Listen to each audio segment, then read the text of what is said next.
Buenas tardes a todos y a todas. Vamos a comenzar esta sesión del Seminario de Lectura de la Fenomenología del Espíritu de Hegel, en el Seminario Hegel Complutense.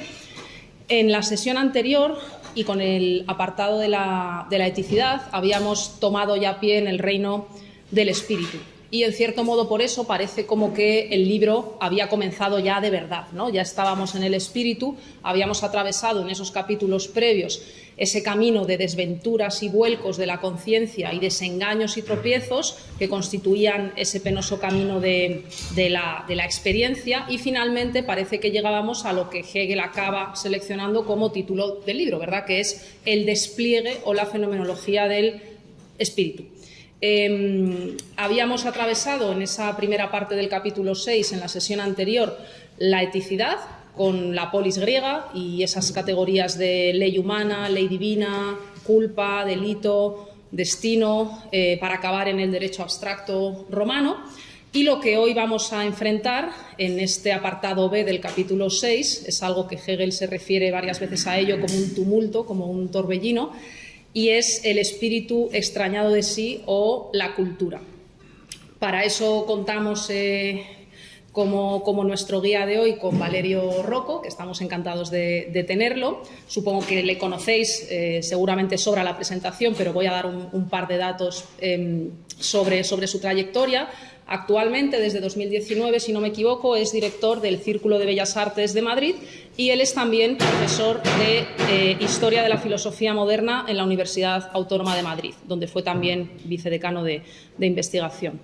Actualmente dirige además un proyecto de investigación sobre la idea de fracaso, un proyecto europeo, y sus líneas de investigación son el idealismo alemán, especialmente Hegel, precisamente, y también la influencia del mundo romano en la filosofía moderna y contemporánea.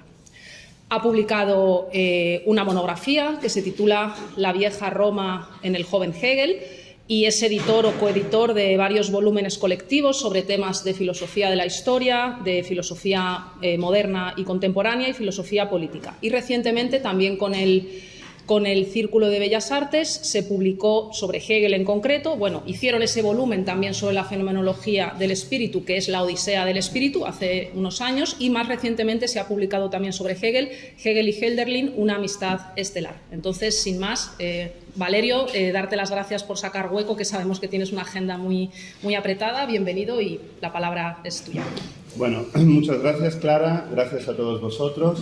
Hoy vamos a hablar del heroísmo, el heroísmo del vasallo. Desde luego, si hay un heroísmo, es el de estar a las 4 de la tarde durante 6 meses escuchando hablar sobre Hegel, de la fenomenología del espíritu. Así que, bueno, el tránsito de la figura después del heroísmo es la adulación. Yo no espero que me aduléis, solo digo que lo que os espera es esto después, ¿no? No, de verdad, gracias también a los organizadores, a los estudiantes que han organizado este seminario, a Clara por inspirarlo, y para mí desde luego es un gustazo poder hablaros de esta sección muy compleja de la fenomenología del espíritu, muy bonita, y para mí difícil de explicar porque es seguramente la que más he trabajado y estudiado en toda mi vida. Entonces, a veces cuando sabes mucho de un tema es peor, porque es más difícil de explicar pues de una manera clara y concisa en 1 hora y media, más o menos, que es el tiempo que me habéis dicho que tengo.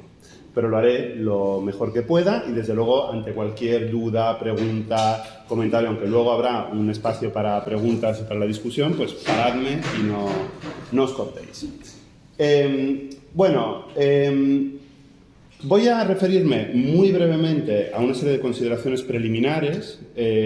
Voy a recapitular a la velocidad del rayo dónde nos encontramos en la fenomenología del espíritu, aunque Clara ya más o menos lo ha dicho, pero es importante. Después me voy a referir muy brevemente a un tema que es fundamental en todo el capítulo 6 y muy concretamente en esta sección, que es el problema de la historia en la fenomenología del espíritu, en qué medida hay o no una filosofía de la historia en la fenomenología del espíritu, y en qué medida las figuras de la conciencia son o no son históricas, porque esto es un tema muy debatido y muy problemático dentro de la interpretación hegeliana, y yo aquí os voy a contar mi versión, que como veréis es curiosa. Me voy a referir al gran problema de esta sección, así en términos generales, que es el problema de la articulación lógica entre la universalidad y la individualidad en el campo social, en el campo político. Y a continuación hablaremos un poco de violencia y luego yo ya me meteré en el análisis detallado de toda la sección, que como veréis es pues muy interesante. Bueno, ¿dónde nos encontramos en la fenomenología del espíritu? De verdad, voy a ir rapidísimo, pero porque vosotros ya sois duchos, expertos, con maestros aquí como Antonio, que acaba de entrar, o como Clara, que os han ido explicando en las anteriores sesiones. Bueno, como sabéis, la fenomenología del espíritu es el gran proyecto filosófico de Hegel para lograr la conciliación entre certeza y verdad. Certeza es, como sabéis perfectamente, más bien ese lado, si queréis, individual, ¿no?, subjetivo de la verdad, mientras que verdad sería ese componente objetivo, institucional, pues ligado a la ciencia, a la fe, o mejor dicho, a la religión, a la política, en la que se expresa la verdad como algo separado del individuo. Para lograr esta conciliación entre certeza y verdad, que normalmente en la experiencia cotidiana se dan separadas, Hegel plantea en la fenomenología del espíritu, como sabéis, dos caminos.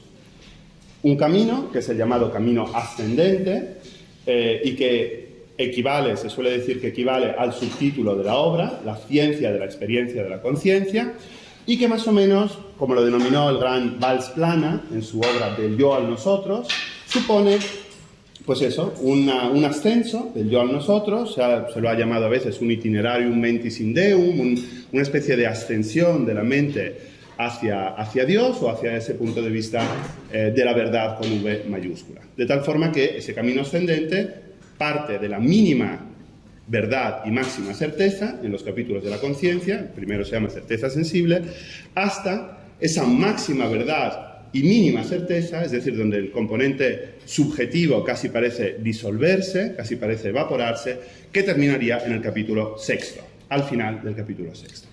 Con lo cual aquí nos encaminamos, por así decirlo, hacia la subida de la montaña rusa.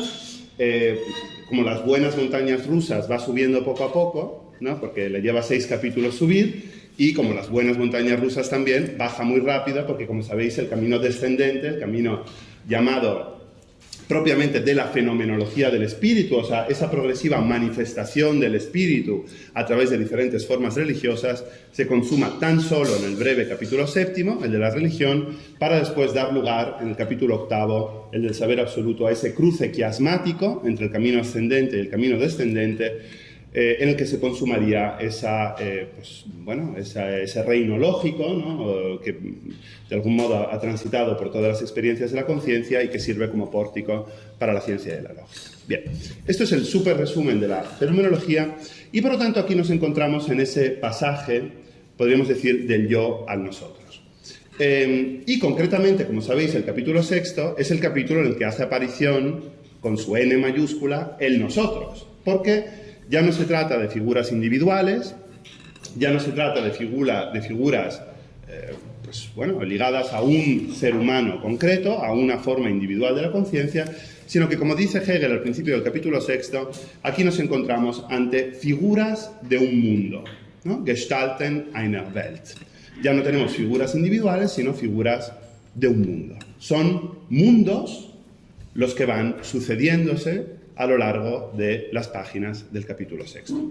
Además de esta cuestión, que está ligada, como veremos ahora, a la presencia de la filosofía de la historia, de una protofilosofía de la historia en Hegel, muy claramente, y además en varios puntos de esta sección, muy concretamente justo antes de su comienzo, Hegel no solo se refiere a la palabra mundo, a la palabra Welt, sino que se refiere a la palabra tierra, a la palabra Land, ¿no? Land, tierra. En 4 puntos muy concretos del capítulo sexto, Hegel nos dice de manera muy clara que se transita de una tierra, de una Land, a otra. Si reconstruimos un poco a qué se está refiriendo Hegel en estos 4 pasajes, vemos muy claramente, aunque esto, quiero decir, es mínimamente controvertido, ahora hablaremos de eso, que Hegel está repasando de una manera conceptual la historia de Occidente desde el momento griego, desde el principio de la eticidad en Grecia, que fue lo que visteis con Antonio la vez pasada, hasta la disolución de esa eticidad griega en el Estado de Derecho o condición jurídica romana. Por tanto, sería la segunda tierra que vemos en el capítulo 6, y que es la que caracteriza la condición jurídica, el Estado de Derecho con el que se cierra la sección de la eticidad. Hay otro paso a otra tierra que, como veremos, no se cita explícitamente, sino implícitamente, y ahora veremos por qué. Esa tercera tierra será Francia. Toda la sección que vamos a estudiar hoy, desde por así decirlo, el feudalismo, si lo queremos llamar así, hasta la Revolución Francesa, discurre dentro del territorio francés. Y por último, al final de esta sección dedicada al espíritu extrañado de sí o la cultura, dice Hegel claramente que por fin llega el espíritu a esa última tierra donde va a desarrollar sus mayores frutos, que no es otra sino Alemania, con la moralidad kantiano-fichteana, como podríamos denominarla, y que os explicará la siguiente vez, creo que Navarro Cordón. O sea, ¿quién mejor que Navarro Cordón para hablar de Kant en Hegel? O sea, parece, lo habéis hecho muy bien. Bueno, o lo habéis hecho muy bien. Lo hemos hecho adrede. No sé quién lo ha hecho, pero lo ha hecho muy bien. Bueno, el caso es que, por lo tanto, hay aquí una cuestión, ¿no? Importante, que es este paso de una tierra a otra. Siempre es incorrecto, evidentemente, leer las obras filosóficas con arreglo a obras posteriores, ¿no? Es decir, sería incorrecto, desde el punto de vista hermenéutico, leer la fenomenología del espíritu con arreglo a las lecciones de filosofía de la historia berlinesas que Hegel dictará pues, prácticamente 20 años después, en Berlín, ¿no? Pero nos sirve mucho conocer cuál es la filosofía de la historia en Hegel, cuál es la estructura de esas grandes lecciones, que, como sabéis, de manera absolutamente insólita y peculiar en el método hegeliano, que, como sabéis, es dialéctico, por lo tanto triádico, esas lecciones, como digo, se dividen en 4 partes. El reino oriental, ¿no? Digamos lo anterior a Grecia, Grecia, Roma y el cristianismo o el mundo moderno, podríamos decir. Eso tiene una serie de razones, la tetrapartición, que quizá nos dé tiempo a ver hoy, pero desde luego está claro que Hegel tenía en la mente esta progresión en 4 partes de la historia universal. Por lo tanto, el capítulo 6 es el capítulo de la historia. Es el capítulo en el que el espíritu se despliega de manera explícita en figuras históricas. Y la sección que nos toca ver hoy va de Roma a Roma. De Roma a esa nueva Roma que fue la Francia revolucionaria, que, como sabéis, recuperó, bajo el punto de vista no solo exterior, de denominaciones, de cargos, pues de Babeuf, que se hacía llamar Cayo Graco, de la Guardia Republicana, que había inscrito en sus espadas los versos de Lucano, de la Farsalia, ¿no?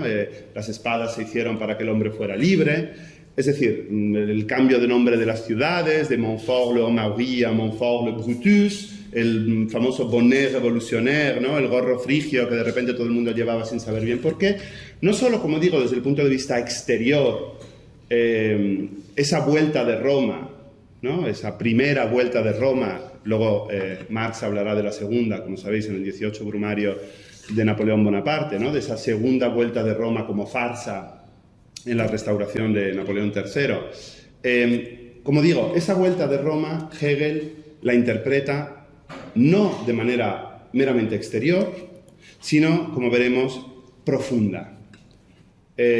Nos muestra en todo este capítulo cómo la historia, podríamos decir, desde el Imperio Romano hasta el Imperio Napoleónico, es la historia, de algún modo, de la repetición de las mismas estructuras políticas. Dicho de otra manera, que la Revolución Francesa no podía no ser romana o neorromana en su autopresentación, porque de algún modo, como veremos ahora, repite exactamente el mismo esquema lógico, tanto en su faceta republicana revolucionaria como en su faceta después napoleónica. Evidentemente, entre medias, ¿no?, entre el final de la primera Roma y esa vuelta de Roma en la Revolución Francesa, tendremos toda una serie de vaivenes sumamente apasionantes. Pues lo veremos, ¿no? Básicamente la lucha entre la Bildung, entre el mundo de la cultura y el mundo de la fe, ¿no? El mundo de la fe, básicamente, es mucho más complejo, como veremos ahora. Y os voy a mostrar, aunque sea con algún pequeño detalle, hasta qué punto hila fino Hegel en este capítulo admirable, especialmente en esos capítulos dedicados al sobrino, en esas secciones o en esas partes dedicadas por Hegel al sobrino de Rameau, de Diderot, que es la única obra que Hegel cita explícitamente en la Fenomenología del Espíritu con nota al pie, y que, como veremos, es una obra fundamental para Hegel para entender el espíritu del antiguo régimen, el lenguaje, la potencia disgregadora del lenguaje, pero también para entender esa vuelta de Roma en la Francia moderna. Porque, como veremos, el sobrino de Rameau es una retraducción de una sátira de Horacio, y esto Hegel lo sabía muy bien, la sátira séptima del libro segundo, y por lo tanto es exactamente la expresión de lo que Hegel quiere mostrar aquí. Cómo Roma vuelve, submutata specie, es decir, bajo otra forma, con otra apariencia, en la Francia del antiguo régimen y después de la Revolución Francesa. He traído aquí este libro, aunque a mí no me gusta recomendarme a mí mismo, pero como que igual no nos da, y además se está grabando, compren este libro, no, además. Este libro que salió en Alemania el año pasado, llamado Hegel und Italien, Italien und Hegel, que creo que se entiende bien el título, aunque uno no sepa alemán.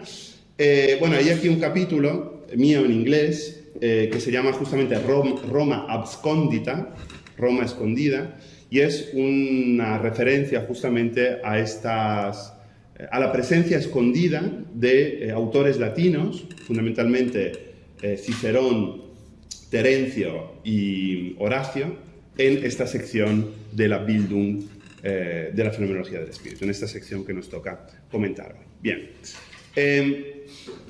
El tema de la historia en la Fenomenología del Espíritu. Os voy a hacer aquí un breve sondeo de ese mundo raro que somos los hegelianos por el mundo, ¿no? Una especie de sondeo preelectoral, ahora que estamos en fase preelectoral. Bien. Si vosotros preguntáis a las personas que se dedican, pues con cierto ahínco, a la Fenomenología del Espíritu, de qué manera las figuras de la Fenomenología del Espíritu en general, ¿no?, están relacionadas con la historia, en general, sin aludir a ninguna sección concreta, os van a decir que algunas de ellas pueden estar inspiradas en algunos acontecimientos históricos, pero que en principio valen para todo tiempo, y que, en el fondo, toda conciencia, en todo tiempo, puede transitar por todas estas experiencias, y de hecho debe hacerlo, debe transitar por todas estas experiencias en el camino fenomenológico si quiere llegar a ese reines Zusehen, ¿no?, a ese mirar puro que caracterizaría al saber absoluto. Con lo cual, esto es muy importante precisarlo, ¿vale? Aunque estén inspiradas más o menos, en algunos acontecimientos históricos, las figuras de la Fenomenología del Espíritu se supone que valen, no diría atemporalmente, sino para todo tiempo, ¿no? O sea, hoy veremos, por ejemplo, algunos esquemas lógicos de organización de la sociedad que probablemente Hegel tomó inspirados de Roma o inspirados de la Revolución Francesa, pero que seguramente se puedan repetir hoy en día y, de hecho, como veremos, seguramente se estén repitiendo. Queda claro esto, ¿no? Bien. Si, en cambio, hacemos la pregunta a estos mismos estudiosos sobre Hegel de qué figuras, ¿no?, están claramente hundidas en la historia, qué figuras están haciendo referencia a un momento histórico concreto en la Fenomenología del Espíritu, y dónde están esas figuras, el 90% o el 95% de los estudiosos sobre Hegel hablarán del capítulo sexto. El capítulo sexto es, como acabamos de decir, de manera archifamosa, archicélebre, el capítulo de la historia y las referencias aquí, pues a la antigua Grecia, a Antígona, como habéis visto, ¿no? A Roma en el Estado de Derecho, el único señor del mundo. Es decir, son referencias históricas muy, muy concretas y, como veremos, también lo son en la segunda sección y también lo serán en la tercera, la de la moralidad. Si se hace reparar después, ¿no?, en que el capítulo séptimo, de algún modo, el de la religión, no es sino la inversión del capítulo sexto o de todo el recorrido fenomenológico ascendente y que claramente, ¿no?, parte con el zoroastrismo, ¿no?, con la religión de la luz, y poco a poco va transitando por diferentes configuraciones religiosas históricas, pues todos dirán, ah, pues sí, es verdad, también hay historia en el capítulo séptimo, porque de algún modo también se va haciendo una especie, si queréis, de historia de las religiones, desde esa religión natural, ligada más bien a los elementos naturales, pasando por la religión del arte o religión artística, que sería la religión griega o en general grecorromana, y acabando en esa religión revelada o manifiesta que correspondería al cristianismo. Con lo cual, ahí también hay referencias históricas claras.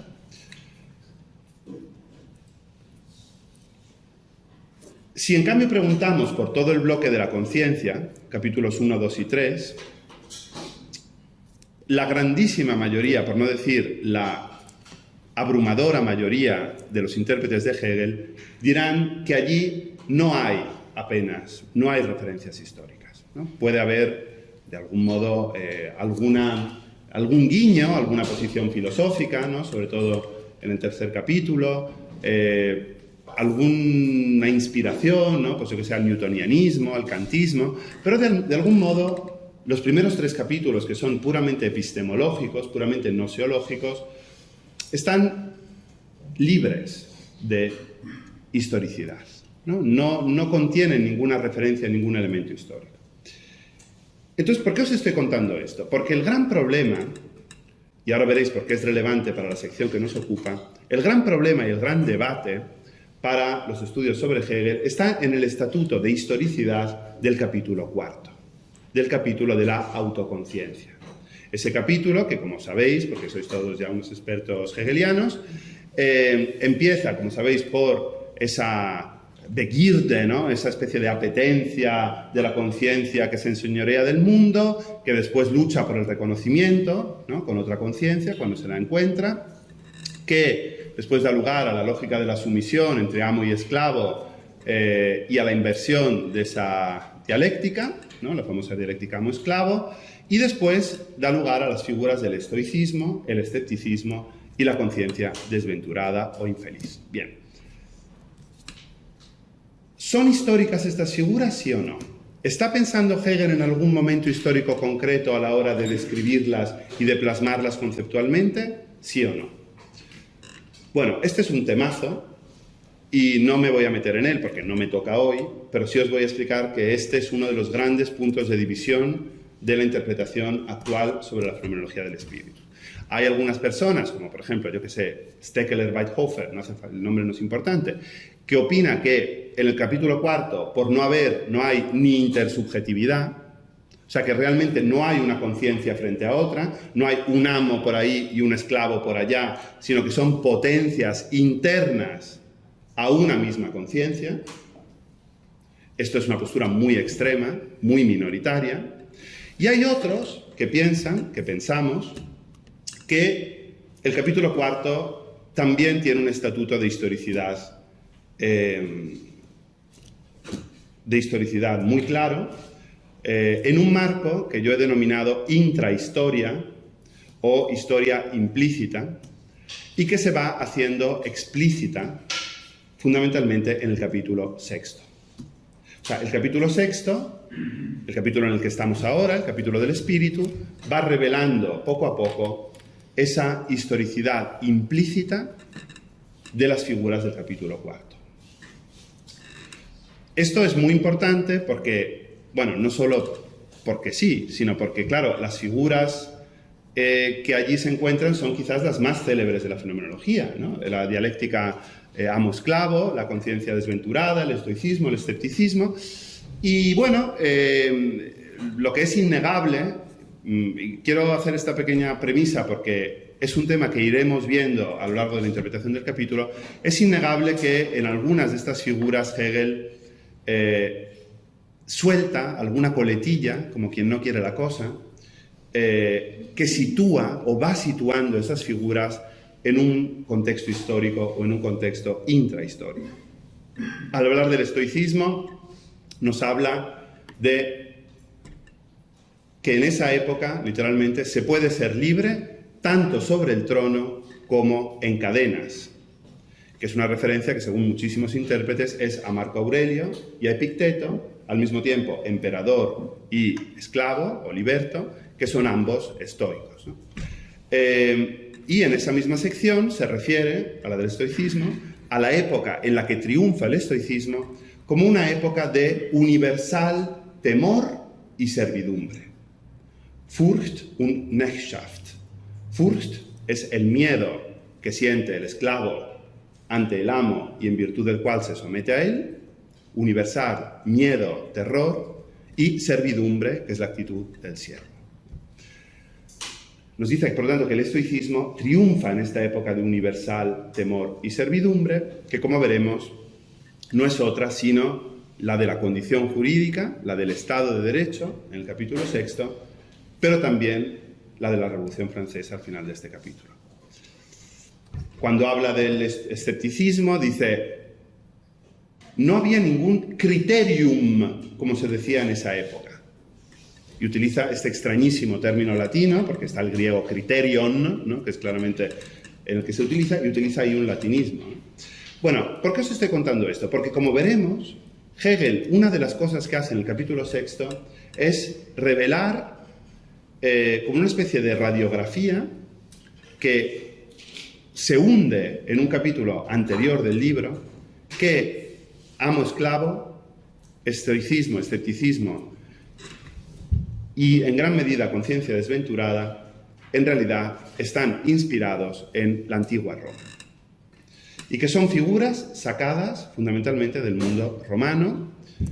Y, bueno, yo he dedicado toda mi vida a demostrar por qué esto es así. Y si esto es relevante, lo es especialmente en la interpretación de esta sección, de la sección segunda del capítulo 6, que, como hemos dicho, va de Roma, de la primera Roma, a la segunda Roma, que es la Revolución Francesa.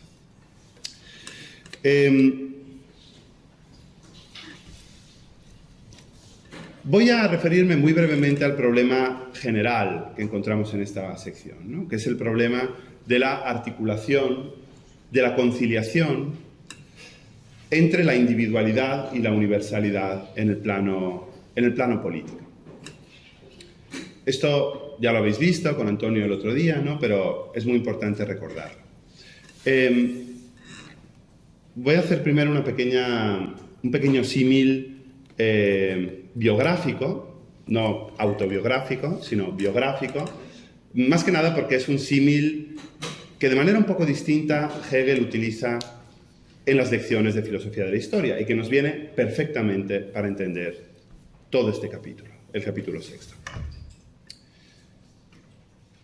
En la sección de la eticidad, en la sección que corresponde a Grecia, hay una perfecta fusión entre el individuo y la polis. Hay una íntima copertenencia entre ambas.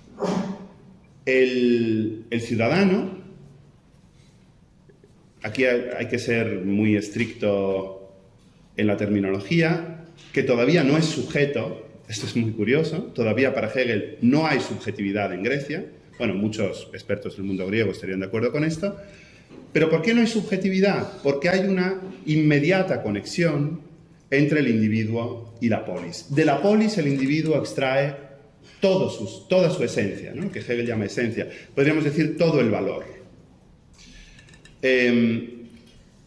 Esto se manifiesta en una serie de datos accesorios que todos los que hemos estudiado filosofía podemos corroborar.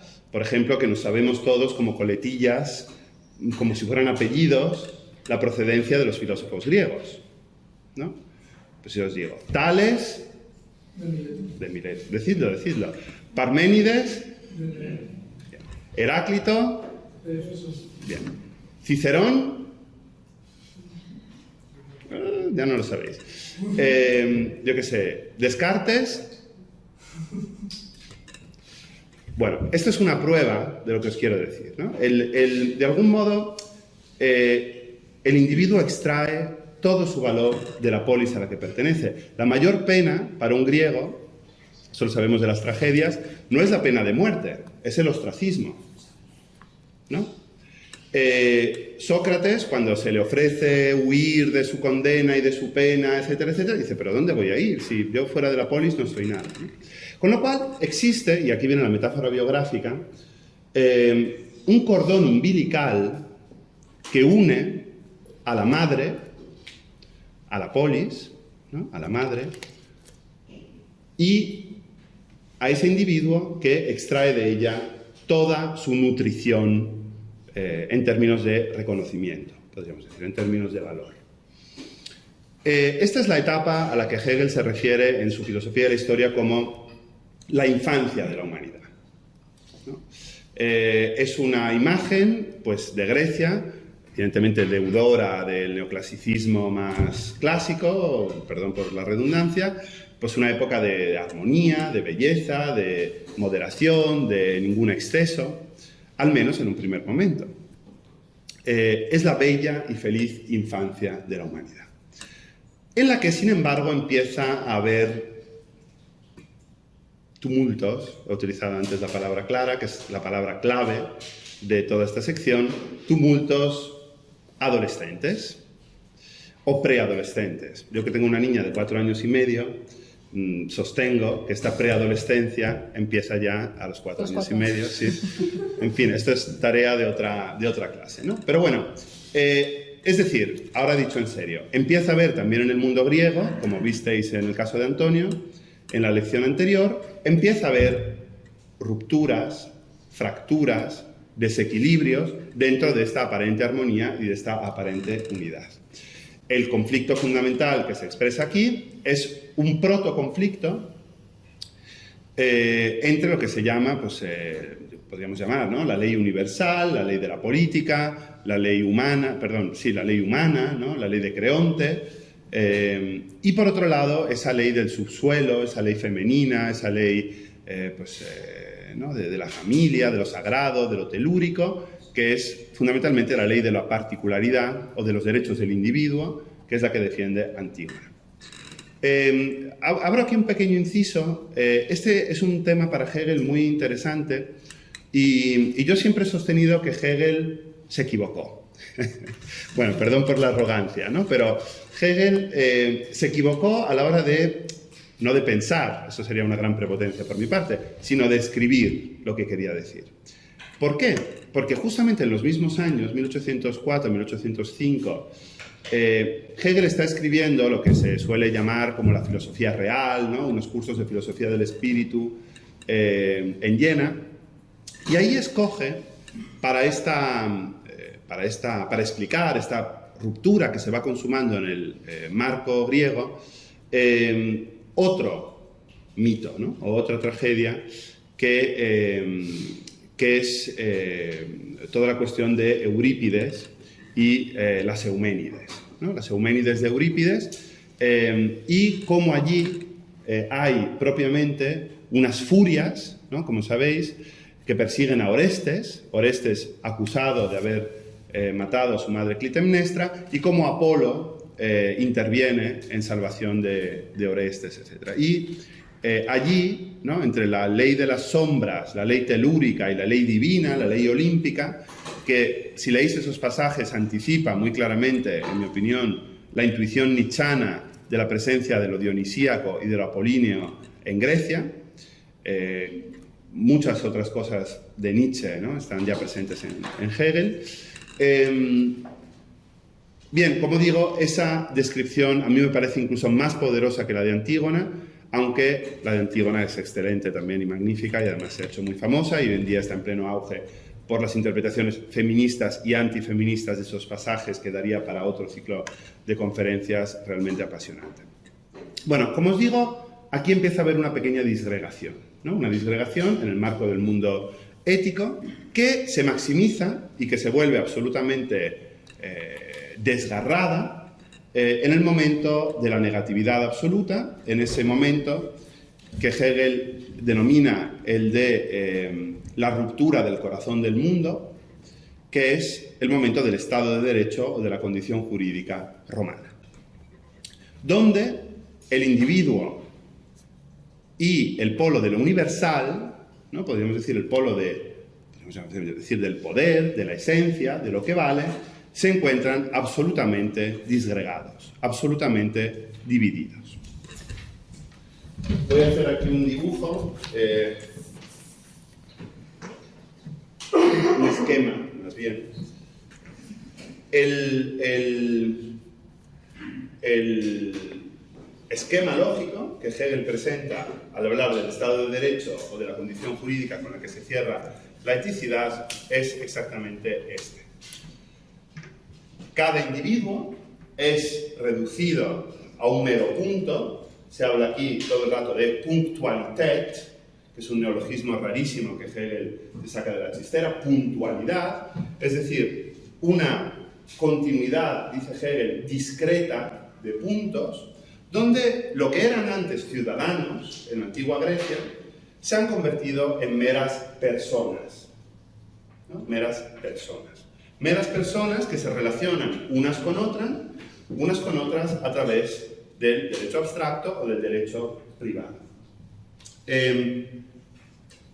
Todas son absolutamente equiparadas por una ciudadanía universal, pensad en el edicto de Caracalla del año 212, que concede ciudadanía romana de manera indistinta a todos los habitantes del imperio, y todos estos átomos vacíos de contenido, que se relacionan unos con otros solo, como digo, a través de un derecho privado, externo, insustancial, se relacionan cada uno de ellos únicamente con lo que Hegel llama el único señor del mundo, Herr der Welt, y aquí el español no nos ayuda, porque os voy a empezar a dar una pequeña pista, un pequeño spoiler de hacia dónde voy. La palabra que utiliza Hegel para referirse al único señor del mundo es Herr der Welt, y Herr es no solo señor, sino que es amo, ¿no? El amo del mundo, y exactamente Herr es el que se contrapone al Knecht, es decir, al esclavo, en la famosa dialéctica amo-esclavo del capítulo 4 de la Fenomenología del Espíritu. Lo vuelvo a repetir para que se entienda. Acordaos que os dije que cuando Hegel se refiere al estoicismo, en el capítulo 4, nos dice que se consumó, que triunfó, en esa época de universal terror, mejor dicho, temor, Furcht y servidumbre. Es decir, donde se generaliza la dominación del amo sobre el esclavo, que en el capítulo 4 había sido vista de manera individual, de manera uno a uno. Hay un único señor e infinitos esclavos que no se relacionan entre sí, sino solo, como veremos ahora, de manera negativa, de manera violenta, con este emperador.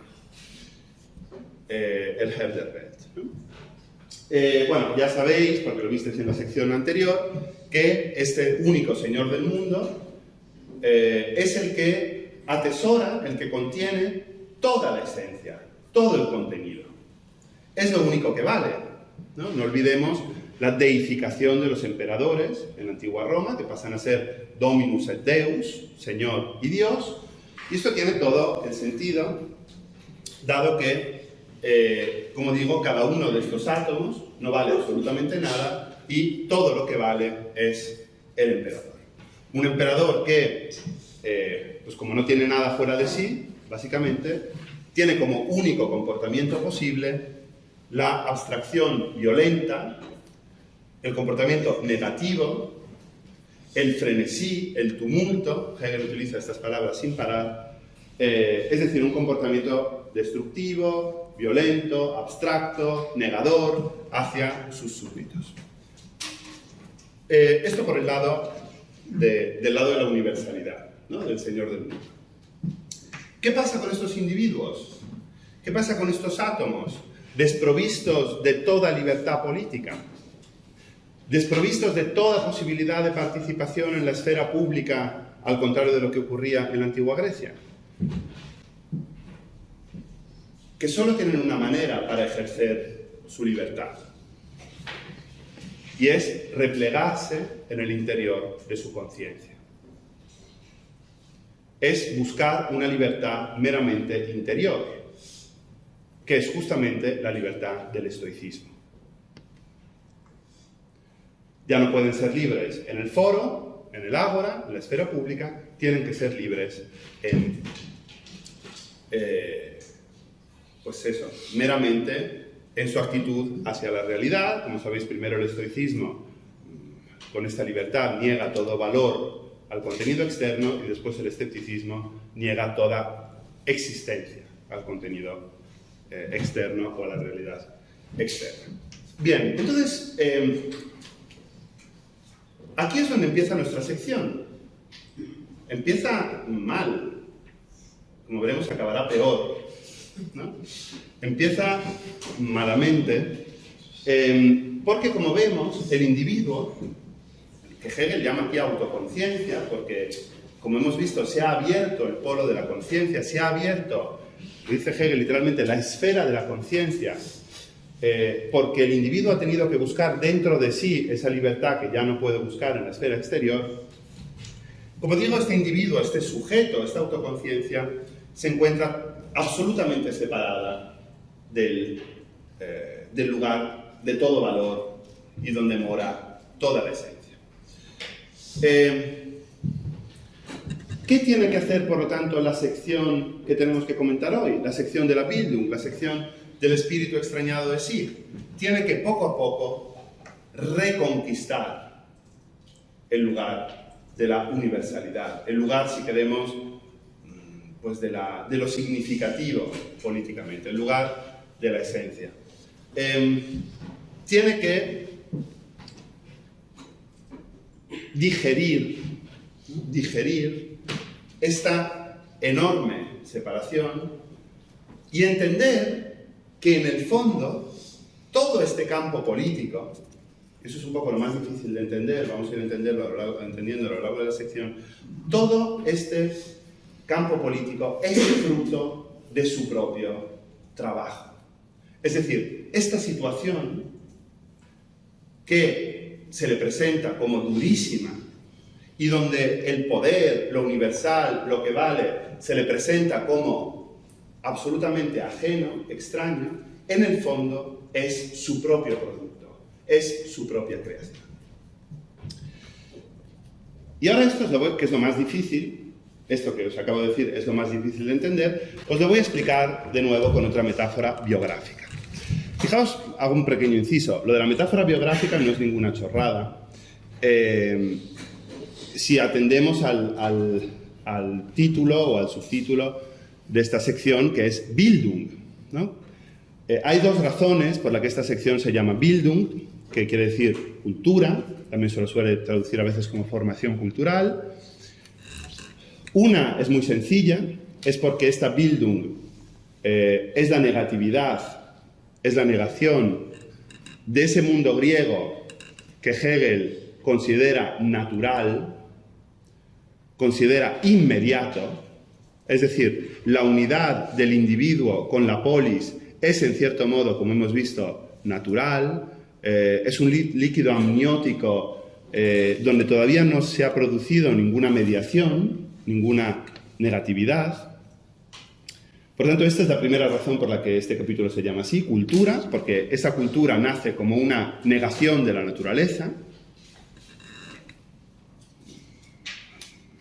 En fin, si hay un pueblo antinatural por antonomasia es Roma, ¿no? O sea, no solo por la adopción, ¿no? La negación de la línea de sangre, quiero decir, se funda sobre el asesinato de un hermano frente a otro, ¿no? Y por tanto la negación del azar de la naturaleza. Os podría hablar muchísimo tiempo sobre esto, sobre el carácter específicamente antinatural de Roma como ciudad. Luego, si queréis, en la discusión podemos hablar un poco de esto.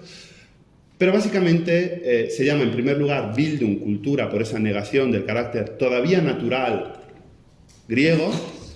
Fijaos que en los escritos de Frankfurt Hegel había dicho que Roma, ¿qué hace Roma? Dice en un escrito de Hegel que se llama, en un escrito de la época de Frankfurt que se llama El espíritu del cristianismo y su destino.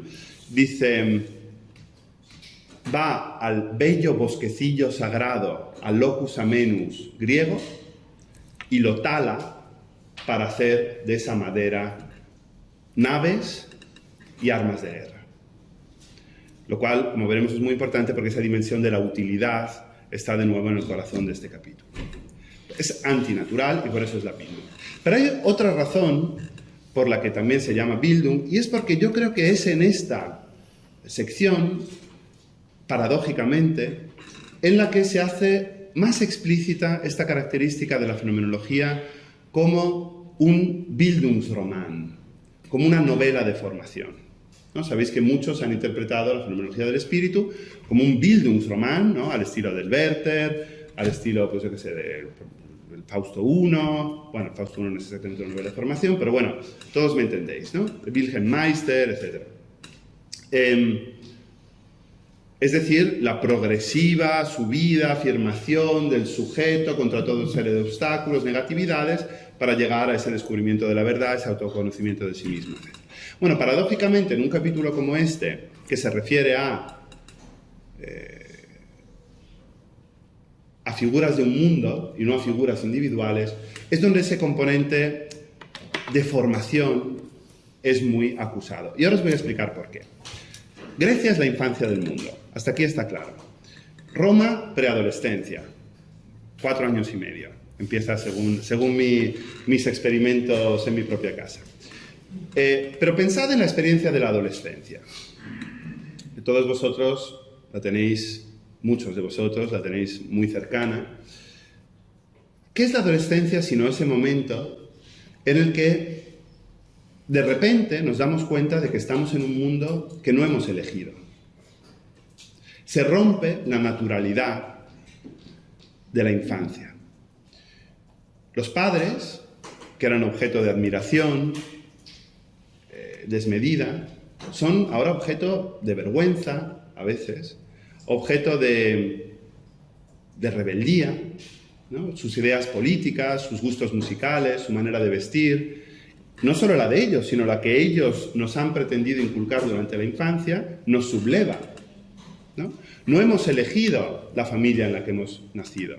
No hemos elegido las ideas políticas o religiosas que nos han inculcado.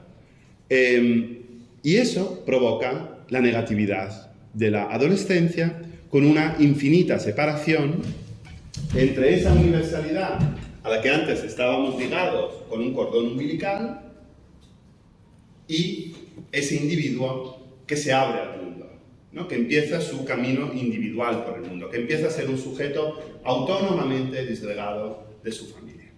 Bueno, ¿por qué os cuento todo esto? Porque ¿por qué se caracteriza normalmente la adolescencia? Pues digo normalmente, hay de todo aquí, pero normalmente por la negación de lo que se ha vivido en la propia casa, al menos en un aspecto, no digo en todos, ¿no? En lo político, ¿no? En lo religioso, pues no lo sé, en lo amoroso sexual, en fin, no quiero aquí ahora meterme en camisas de 11 varas, pero todos entendéis un poco a lo que me refiero, ¿no? Bueno, ¿qué ocurre muchas veces si pensamos, por ejemplo, en lo político? Pensemos el típico ejemplo de una persona que proviene de un ámbito conservador, ¿no? De un ámbito conservador, se revela a esa familia conservadora con una actitud política progresista. ¿Qué pasa muchas veces después de la adolescencia? Después de esa rebeldía, pasa muchas veces que ese adolescente, convertido ya a su vez en padre de familia o madre de familia y establecido en el mundo laboral y de algún modo establecido en el mundo, reproduce exactamente el mismo esquema lógico y social contra el que se rebeló en su juventud. Si era Si luchaba contra ese conservadurismo, se vuelve conservador. Si no entendía por qué sus padres no dejaban salirles a las 5 de la mañana en la discoteca, no deja a sus hijos salir hasta las 5 de la mañana en la discoteca. Esto es exactamente lo que pasa en esta sección de la fenomenología. La conciencia que escapa de este horror, que es el horror del Imperio Romano, este infinito sufrimiento que de algún modo emula o reproduce a escala histórica el dolor de la conciencia desventurada, acaba reproduciendo exactamente el mismo esquema lógico en la Revolución Francesa, donde tenemos esa segunda Roma, donde tenemos una serie de citoyens, una serie de ciudadanos atomizados, infinitamente desconectados de una voluntad general, de una libertad absoluta, como la llama Hegel, totalmente abstracta, a la que no pueden ascender porque hay aquí una falta absoluta de mediación, falta absoluta de particularidad. Hegel nos lo dice, han desaparecido las masas, los cuerpos intermedios, los estamentos. Ya no hay ninguna mediación, ninguna correa de transmisión entre el individuo y el poder. Y este poder lo que hace es ejercer con la misma abstracta dominación, con la misma violencia, lo que hacía el emperador en la antigua Roma, ¿no? Y aunque pueda parecer distinto en la medida en que aquí lo que ocupa esta cúspide lógico-política es una idea, la libertad absoluta o la voluntad general, mientras que antes era un señor, el señor del mundo, pues como digo, esta aparente diferencia también se vuelve vana en el momento en el que Napoleón se hace con el poder en la Revolución Francesa y por lo tanto ocupa como un nuevo emperador romano, con toda la simbología neorromana que tiene Napoleón, este mismo lugar lógico. ¿Queda claro esto? Con lo cual se empieza por la violencia, se acaba exactamente por la misma violencia, en una especie de espiral diabólica en la que parece que el espíritu no ha avanzado, ¿no? Y esto es una de las cosas más alucinantes y por eso Hegel al final del capítulo nos tiene que consolar de algún modo y decir, cuidado, no es exactamente igual, sí que hemos mejorado un poquito y bueno, al menos esto nos ha hecho ver la necesidad ya en la modernidad de una revolución interior, de una revolución moral que será la de la moralidad. Bien.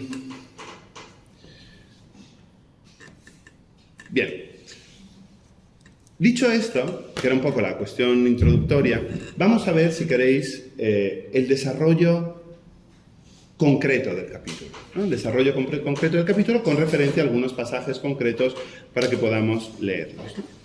Bueno, como hemos dicho, empezamos con esa disgregación de la unidad de la eticidad griega, con esa armonía entre individuo y universalidad, pero todavía carente de subjetividad, que da lugar al Estado de Derecho romano, donde tenemos esos dos polos, ¿no?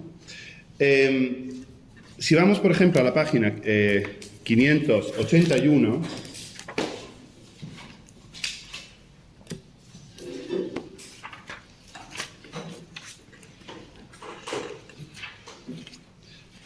veis el título, la explicación del título de esta sección, ¿no? En el parágrafo que empieza pues, por la línea 10, donde dice aquello entonces, ¿no?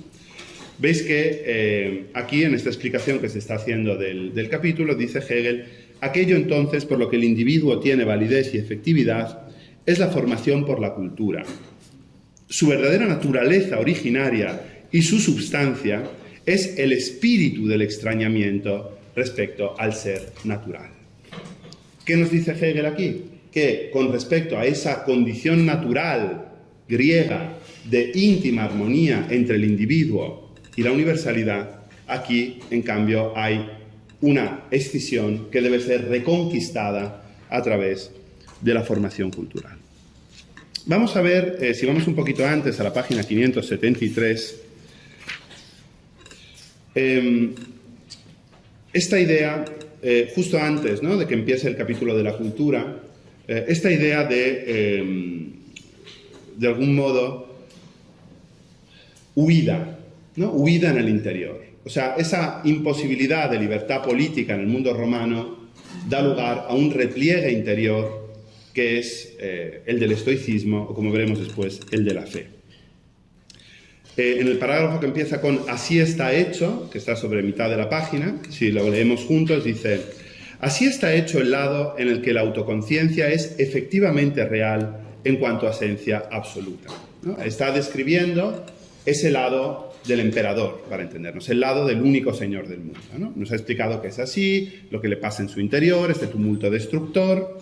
¿Qué pasa por el otro lado, ¿no? ¿Qué pasa por esos átomos puntiformes, totalmente desconectados de la universalidad? Dice, la conciencia que ha sido sacada de esta realidad efectiva, es decir, que ya no tiene ningún poder, ningún contenido, pero luego empujada a retroceder dentro de sí, piensa esta inesencialidad suya, ¿no? Es decir, dice, oye, que ya no soy el ciudadano de la República, ya no soy el ciudadano de la antigua Grecia, ¿qué ha pasado aquí? Ya no valgo nada. Veíamos antes la autonomía estoica del pensar puro, capítulo 4, está refiriéndose al capítulo 4, pasar a través del escepticismo y encontrar su verdad en la conciencia desdichada, la verdad cuyo asunto era su ser en y para sí. Y aquí viene lo que os decía antes. Hegel aquí nos está diciendo, cuidado, ahí había historia implícita. Ahora esta historia implícita os la hago explícita en su contexto histórico, en el mundo romano. Dice, si este saber aparecía entonces solamente como el modo unilateral de ver las cosas por parte de la conciencia en cuanto tal, lo que hace aquí entrada es su verdad efectiva. Ahí os lo estaba describiendo de manera meramente implícita, conceptual. Ahora aquí lo despliego en su mundo. Esta consiste en que este valer universal de la autoconciencia es la realidad extrañada de ella. Lo que vale está absolutamente separado. Lo que vale es ese polo de poder que ahora veremos que se declina en monarca absoluto, Estado, Dios trascendente. Está absolutamente disgregado de ella. Este valer es la realidad efectiva universal del sí mismo, pero también es inmediatamente la inversión. Es la pérdida de su esencia. La realidad efectiva del sí mismo, que no estaba presente en el mundo ético, ha sido ganada por su regreso a la persona. Es decir, aquí aparece el sí mismo, aparece el sujeto, aparece gracias a la escisión, al dolor, a esa separación del líquido amniótico de la madre polis. Lo que en ese mundo estaba unido y en armonía, en Grecia, entra ahora en escena desarrollado, pero extrañado de sí. Queda claro, ¿no? Con lo cual, pues es el mundo romano, es por así decir, el infeliz momento, la desgracia, que hace posible el surgimiento de la subjetividad y de algún modo el pródromo, ¿no? Para después esa moralidad que se consumará más adelante. Bueno, el capítulo de la cultura tiene 3 secciones. Yo lo llamo cultura, pero bueno, en realidad es el espíritu extrañado de sí. Una primera sección que se refiere explícitamente a la cultura, a la que Hegel se refiere con el nombre, la verdad es que no muy conseguido. Hegel es un gran denominador de figuras, pero esta figura yo creo que le queda un poco así tópica, que es lo que él llama el mundo del más acá. El mundo del más acá. Que se supone que es, podríamos decir, el mundo de la política, podríamos decir, ¿no? El mundo de la política o el mundo de la sociedad en su conjunto. Ahora veremos un poco qué ocurre. La segunda sección, que es la sección que Hegel denomina ilustración, nos habla en cambio de lo que Hegel llama el mundo del más allá, contrapuesto al mundo del más acá. Veremos que si en el mundo del más acá hay 2 potencias que entran en disputa, que entran en conflicto dialéctico, que son el Estado y la riqueza, en el mundo del más acá. En el mundo del más allá serán, que está bajo el epígrafe de ilustración, serán en cambio lo que Hegel llama la fe y lo que llama la pura intelección. la intelección pura. ¿Qué serían en el fondo dos comportamientos abstractos, ¿no? Abstractos de comprender el mundo? Ahora veremos cada una de estas partes, pero simplemente para dibujar todo el esquema, la tercera sección o subsección de esta sección dedicada al espíritu extrañado en sí es la famosísima y celebérrima sección dedicada a la libertad absoluta o el terror, es decir, donde se representa la Revolución Francesa. Veremos que en el comportamiento de la fenomenología del espíritu no siempre es tan lineal como se puede imaginar, ¿no? O sea, no siempre cada figura emerge exactamente de las anteriores, hay inversiones peculiares, las podéis ver todo el rato. Hay un libro que os recomiendo mucho, está en italiano, de Rossella Bonito Oliva, que se llama Labirinti e Costellazioni, donde hace ver que la fenomenología del espíritu está plagada de otros recorridos dialécticos que ella llama laberintos y constelaciones, y yo, por ejemplo, me inspiré en ella cuando teoricé este concepto de la constelación romanitas en la fenomenología del espíritu, donde las distintas figuras no siguen un orden estrictamente dialéctico, ¿no? O sea, entre el estoicismo, el Estado de Derecho, la conciencia cómica, que sería otro de los polos de esta constelación, o el escepticismo, o la conciencia desgraciada, o en fin, todas estas figuras tienen una relación más compleja, ¿no? Bueno, pues aquí veremos que el esquema es muy sencillo. Básicamente, el polo de la cultura, o sea, la primera sección, termina con una libertad disgregadora, ¿no? Una libertad disgregadora que veremos que es una libertad disgregadora del lenguaje, ¿vale? Por lo tanto, libertad, vamos a utilizar esta palabra un poco hegeliana, su antítesis, que sería la segunda sección, ¿no? Que sería el polo de la ilustración, donde se contraponen fe y pura intelección, también acaba con una libertad omnímoda, la libertad omnímeda y negadora de todo contenido de la ilustración, y por lo tanto, pues es casi inevitable que la tercera sección se dedique a la libertad absoluta y el terror, ¿no? O sea, es como si estas dos secciones fueran en paralelo. Esto es una cosa un poco extraña en la fenomenología del espíritu, ¿no? Porque no hay primero la cultura, luego la ilustración y luego la libertad absoluta.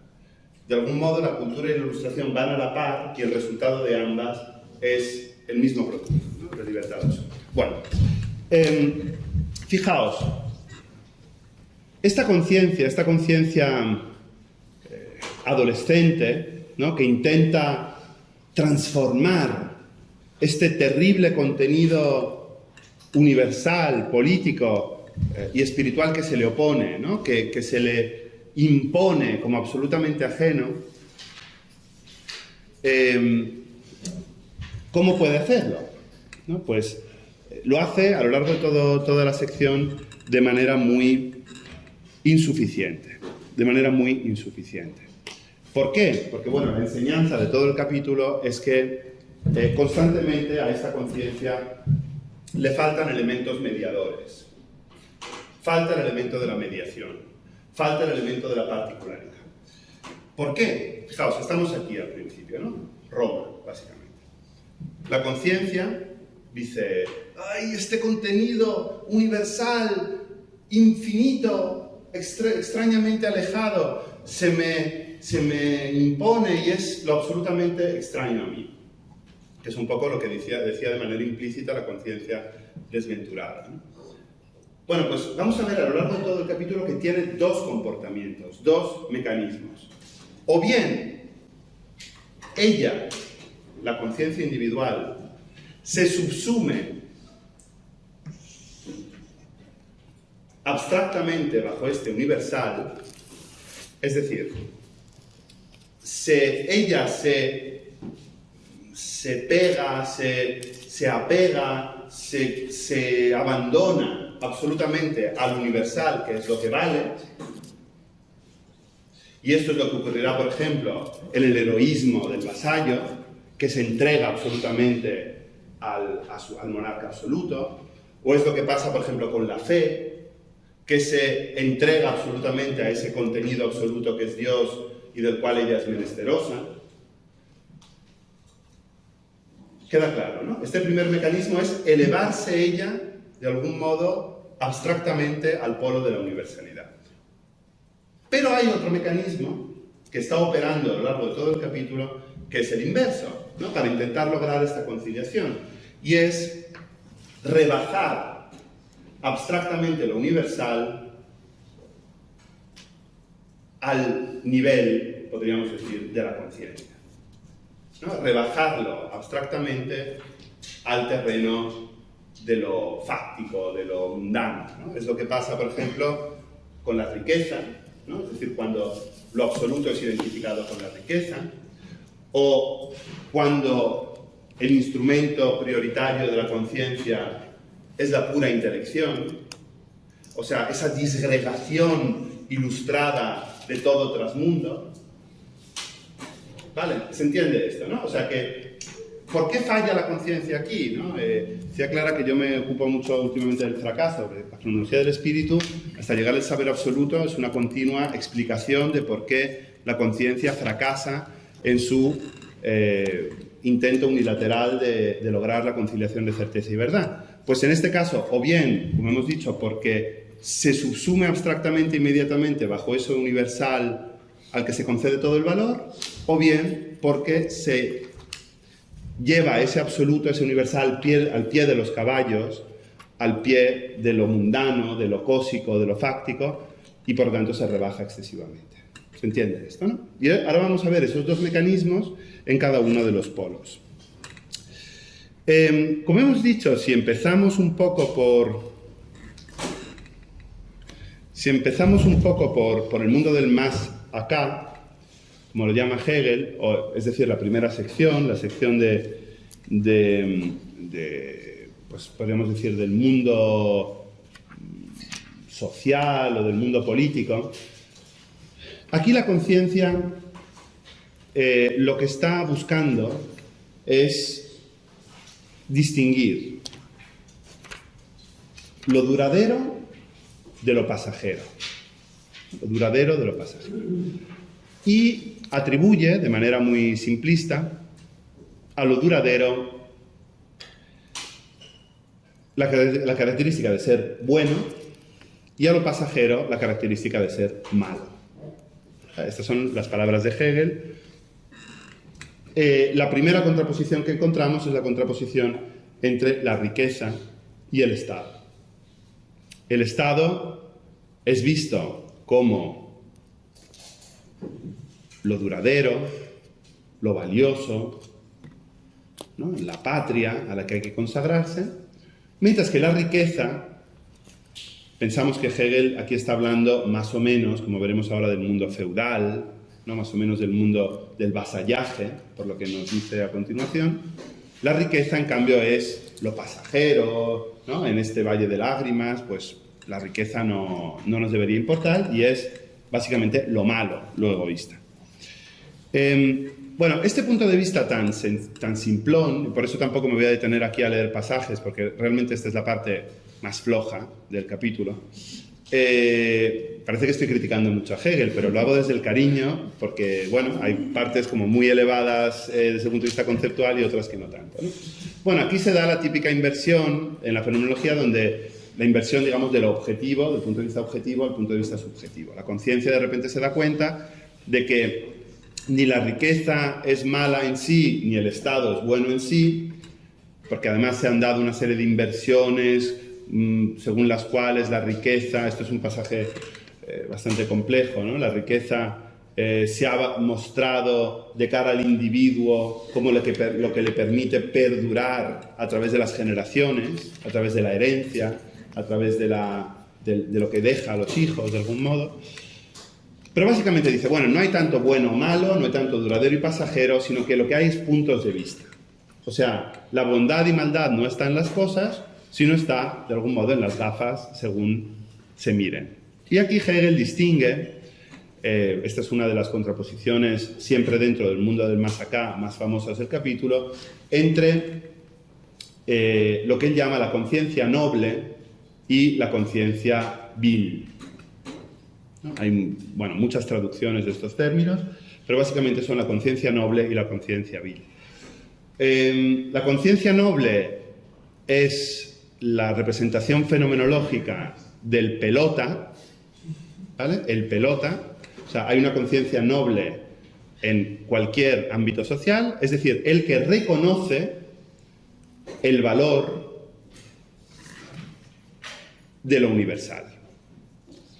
El que reconoce el valor de lo universal, sea el poder, sea la majestuosidad, sea la riqueza, ¿no? Lo quiere, lo reconoce, lo quiere conservar, lo quiere perpetuar, en el fondo lo admira. Mientras que la conciencia vil es la que, por defecto, es el saboteador, o la saboteadora, ¿no? La que, por defecto, quiere, de algún modo, sabotear ese universal, ¿no? En vez de reconocerlo, lo quiere destruir. Quiere destruir el poder, quiere destruir la riqueza. Como veis, este es exactamente ese movimiento que os explicaba antes. El pelota, la conciencia noble, pretende elevarse ella por emulación hacia ese lugar donde está lo que vale, y lo hace, por ejemplo, con el espíritu del servicio, ahora os explicaré lo que es, mientras que la conciencia vil lo que hace es intentar minarlo, destruirlo, rebajarlo, sabotearlo para ponerlo a su nivel. Entonces esta sección empieza con, pues con el heroísmo del vasallo, ¿no? Que es muy interesante porque la conciencia, a lo largo de esta sección, poco a poco empieza a hablar. Y cuanto más habla, peor. O sea, peor o mejor, pero quiero decir, se va volviendo más cínica, ¿no? Aquí es tremendo porque Hegel muestra un cinismo con respecto a la naturaleza misma del lenguaje, que por un lado sobrecoge, por el otro aterra un poco, ¿no? Básicamente, al principio, este héroe es el héroe mudo, dice Hegel, no dice nada, ¿no? Simplemente cumple órdenes. Su señor le manda a morir, va a la batalla y sus gestos o sus gestas son la prueba de su servicio. Poco a poco, esto claro, tiene sus riesgos, ¿no? Y entonces transforma este heroísmo del vasallaje en el lenguaje de la adulación, que es la siguiente figura, ¿no? El lenguaje de la adulación, en el que ya no halaga al monarca absoluto, ¿no? Al lugar de todo el poder. Pues llamadlo monarca absoluto si es Dios, llamadle monarca absoluto si es el rey, llamadle Dios si son las cruzadas, en fin, aquello por lo que te sacrificas, ¿no? Llega un momento que ya empieza a hacerlo con palabras, meramente con palabras. Y esto es el momento en el que se produce ese lenguaje del vasallaje, donde Hegel describe de manera extraordinaria el tránsito de la realidad feudal al principio de la sociedad burguesa.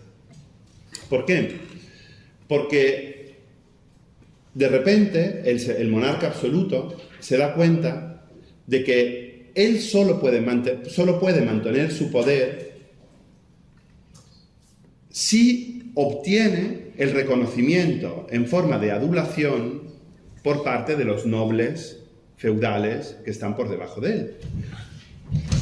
Dicho de otra manera, del mismo modo que el señor, capítulo 4, amo, no puede matar al esclavo, porque se ha dado cuenta de que del esclavo extrae la forma más gozosa de reconocimiento, el reconocimiento del servicio, el reconocimiento de la sumisión. Del mismo modo, el señor absoluto se da cuenta de que en realidad su poder depende de esa adulación lingüística de todos los que le dicen: tú eres el Señor, tú eres nuestro Rey, solo por ti vivimos, qué bueno eres, qué majo eres. Ya Hegel, en la Constitución de Alemania, un texto de la primera época de Jena, se había reído en las postrimerías del Sacro Romano Imperio de todas las figuras de coperos, chambelanes, damiselas de primera, de segunda categoría, el que le ayuda a vestirse, el que le ayuda a cambiarse, el que le ayuda a bañarse, ¿no? Toda esa serie de honores que se daban a los nobles, ¿no? de rodear al rey, de algún modo sirviéndole, ¿no? Y ya en ese momento había denunciado, como hará aquí también, bueno, ¿por qué un noble hace eso? ¿Por qué quiere ser el valet de chambre? ¿Por qué quiere ser el que literalmente todas las mañanas viste al rey? Pues porque a cambio el rey le está dando riqueza, le está dando dinero, le está dando tierras, le está dando poder económico, ¿no? Entonces, la sociedad feudal que Hegel describe aquí en estas páginas bien interesantes es ese lugar de intercambio, adulación a cambio de riqueza. Y este es el círculo sobre el que poco a poco esos vasallos feudales que antes ponían su cuerpo literalmente para defender al rey, van generando un poco pues esa enorme aristocracia con muchísimo dinero que después dará lugar, de algún modo, a la burguesía. Fijaos que hay una vuelta de tuerca más, porque este lenguaje de la adulación, en la sociedad propiamente burguesa, se vuelve un lenguaje destructor, el lenguaje de la destrucción. Lo que, y ahora podemos leer ese pasaje tan famoso en la página 619,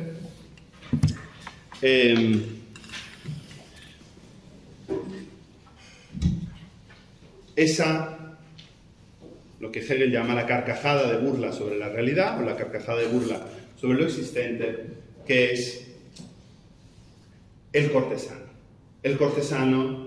de la sociedad burguesa, entendido como el bufón, ¿no? Aquí, por ejemplo,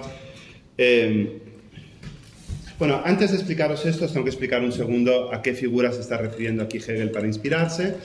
Ya sabéis que en el capítulo quinto, ¿no? Porque habéis aquí atravesado todo el capítulo quinto, Hegel, para varias de las figuras de la conciencia, se inspira en obras literarias, de manera más o menos explícita, en el Fausto, en el Don Quijote, y tal y cual, y aquí, de manera explícita, se basa en el sobrino de Rameau. El sobrino de Rameau de Diderot, que tiene una historia muy interesante, que os voy a contar en 5 minutos, y que explica, para mí, muchas cosas. El sobrino de Rameau es una obra de Diderot que él nunca publicó. Le mandó a una reina de Suecia, no recuerdo ahora mismo cuál, y Schiller lo rescató a principios de 1800 como un hallazgo increíble y se lo dio a Goethe para que Goethe lo tradujera. De tal forma que nunca fue publicado en francés y sí fue publicado en alemán en 1805, es decir, el año anterior a la escritura de la Fenomenología del Espíritu, por Goethe en alemán, con un título que no era El sobrino de Rameau, sino que el título era Satire Sekunde, o Zweitende, según si lo lees en más alemán o más latinizado. Satire Zweitende. ¿Por qué esto de Satire Zweitende? Bueno, el sobrino de Rameau, que básicamente narra la historia de este pianista, bufón, cortesano, absolutamente desgarrado dentro de sí, sofista, que dice una cosa y la contraria, que vive de manera desigual a sí misma, como dice el propio Hegel, está inspirado, literalmente, en una sátira de Horacio, como os decía, que es la sátira séptima del libro segundo de los libros de sátiras de Horacio, que de hecho es el que abre el incipit del propio sobrino de Rameau. El sobrino de Rameau empieza con una frase de Horacio, extraída de esta sátira, donde dice: yo he nacido bajo el signo de Vertumno, en latín, ¿no? Vertumno era el dios etrusco del cambio, el dios etrusco de la confusión, el dios etrusco de la continua transformación. En esta... el sobrino de Rameau, bueno, pues este músico que de repente hace escalas, que suben, bajan, alaba, luego desprecia, cambia constantemente de opinión, pero como digo, está explícitamente, según el propio Diderot, inspirado en esta sátira de Horacio, en la que hay un siervo llamado Davo, que es el siervo de Horacio, y todo el gran significado de esta sátira, básicamente, es que Davo, poco a poco, se convierte en amo de su amo. El siervo se va convirtiendo poco a poco en amo de su amo. ¿Y cómo lo hace en gran medida? Gracias a las enseñanzas del estoicismo. No sé si esto suena un poco, es claramente el marco del capítulo 4 de la Fenomenología. El amo se vuelve amo del amo, el siervo se vuelve siervo del siervo, el amo se vuelve siervo del siervo y el siervo se vuelve amo del amo. Y eso es exactamente lo que ocurre en la sátira de Horacio, donde tenemos a este amo absolutamente desgarrado y a este siervo absolutamente desgarrado, ¿no? De tal forma que en lo único en lo que se reconocen y en lo único en lo que están de acuerdo es en una frase, en un determinado momento, donde uno le dice al otro y el otro dice, estoy de acuerdo, también para mí, se lo dice el uno del otro, vixit inequalis, o sea, has vivido desigualmente, o sea, has vivido imposibilitando toda forma de igualdad, toda forma de igualdad consigo mismo, ¿no? Es un continuo cambio, una continua transformación. Bueno, mi hipótesis, y aquí lo digo y aquí lo aparco, es que Hegel, que nunca recurre a la metáfora del amo y del esclavo en ninguno de sus escritos hasta la Fenomenología, 1806, y que lee, lo sabemos, y además estaba en su biblioteca, la versión alemana de El sobrino de Rameau de Diderot, que le chocó y le impresionó hasta el punto de que, como digo, es la única obra que cita explícitamente la Fenomenología del espíritu, extrajo la idea de la inversión de la dialéctica amo-esclavo precisamente de esta obra de Horacio y del contexto de las Saturnalia romanas, de esas fiestas entre el 16 y el 19 de diciembre, en que por 3 días los amos se convertían en esclavos de sus esclavos y los esclavos en amos de sus amos. Y aquí cierro este capítulo. Entonces, Rameau, como digo, es la prueba de cómo poco a poco la conciencia noble, ¿no? La conciencia noble del servicio, del heroísmo, poco a poco se va convirtiendo en la conciencia vil, gracias al lenguaje. El lenguaje, con su potencia cáustica, disgregadora, desacralizadora, transforma al vasallo medieval, al noble medieval, en el cortesano. Rameau, ¿no? Donde, como veis, si vais a la página 619, justamente en lo que ponía hoy Clara en Twitter, donde empieza, pero de hecho el espíritu ya ha llevado a cabo esto en sí, dice, el desgarramiento de la conciencia, desgarramiento que es consciente de sí y que se enuncia, es la carcajada sardónica sobre la existencia. La carcajada de burla. A mí no me gusta mucho esta traducción de Antonio. En general la traducción de Antonio es excepcional, ¿no? Pero bueno, solo se puede criticar a veces un poquito lo que es muy bueno. Así como sobre la confusión del todo y sobre sí mismo. Al mismo tiempo, es el irse apagando el eco aún audible de toda esa confusión. Fijaos, esta vanidad que se oye a sí misma de toda realidad efectiva y de todo concepto determinado es la reflexión doble del mundo real dentro de sí mismo. Entonces, ¿qué está ocurriendo aquí? Hay una absoluta disgregación del polo universal. Esta universalidad, este valor, esta esencia por la que antes nos jugábamos la vida, a la que rendíamos pleitesía, a la que después adulábamos con cierto cinismo, ahora nos reímos, nos burlamos de ella. Ahora la hemos destruido. La hemos destruido todavía, si queremos, en la esfera de la conciencia, de algún modo, ¿no? La hemos destruido desde el punto de vista de lo que sentimos efectivamente. Y esto nos produce una libertad individual absoluta. Entonces, aquí estamos en este punto, gracias a la potencia disgregadora del lenguaje, hemos disgregado el valor de lo universal con esta carcajada de burla sobre lo existente y nos preparamos por este lado, por el lado de la realidad social, política, para la Revolución Francesa. Vamos a ver el otro lado. El otro lado es el lado de la Ilustración. Voy a intentar ir un poco rápido, el de la Ilustración. Bueno, aquí en realidad lo que tenemos es el mundo del más allá. Recordad que teníamos el mundo del más acá, en el que nos hemos movido hasta ahora, el mundo de la cultura, y aquí tenemos en cambio el mundo del más allá. En el mundo del más allá, por así decirlo, es el mundo de la huida. El mundo de la huida hacia lo interior. Volvamos un segundo al mundo romano, que es el comienzo de todo esto. Hasta ahora hemos visto el proceso por el que, de algún modo, esta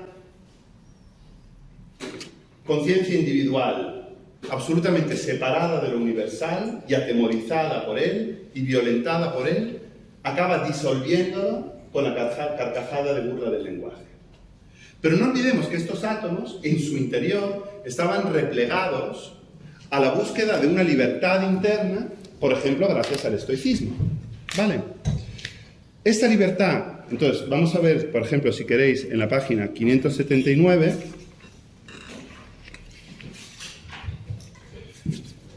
donde pone el mundo del espíritu extrañado de sí, ¿no? En realidad, aquí lo que está haciendo Hegel, que siempre es muy cortés con el lector, es adelantarle de lo que le va a hablar en la siguiente sección, o sea, en la sección de la Ilustración.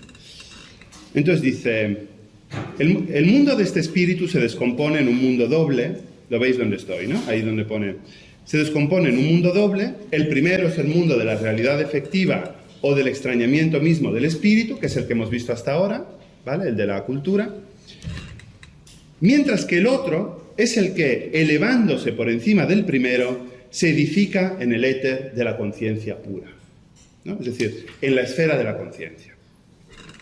Este último, precisamente por estar contrapuesto a aquel extrañamiento, no está libre de él, sino que antes bien es solo la otra forma de extrañamiento, que consiste justamente en tener la conciencia en dos tipos de mundo y abarcar a los dos.